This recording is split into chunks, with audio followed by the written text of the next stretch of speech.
Yo, what's up internet? My name is Anthony and today we're finishing our ranking the Raiders position countdown. At number 1, we have outside linebacker slash defensive end. And this list obviously includes Defensive Player of the Year, Khalil Mack. Let's go.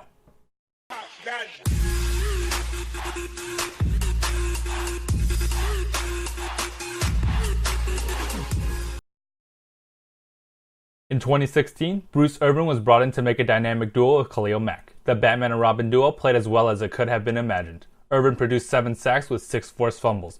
On the opposite side, Mack showed the game wrecker he can be. He became Defensive Player of the Year and completely dominated on defense. It's hard to believe, but Mack stepped up even further than the previous year where he was All-Pro at 2 different positions.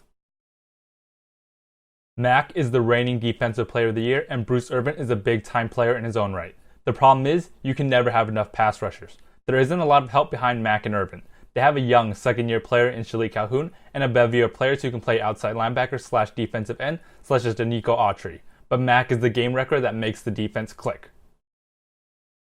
Believe it or not, Khalil Mack can still develop even further despite being Defensive Player of the Year last year. He has notoriously been a slow starter both in season and in games. If he's able to get started quicker, imagine just how much more havoc he can make. The best case scenario is if another player is able to develop into a third pass rusher. When Mack and Irvin are off the field, the lack of pass rush is obvious.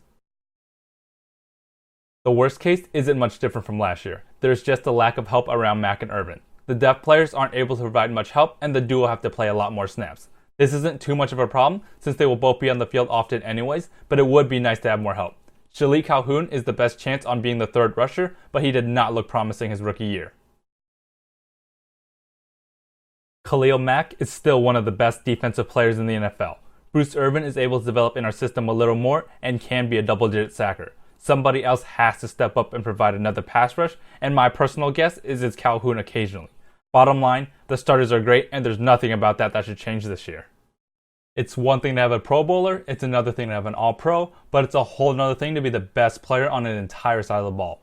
And that's what we have in Khalil Mack. And that's what pushes this position to the number 1 position ranking group. Thanks for watching, everyone.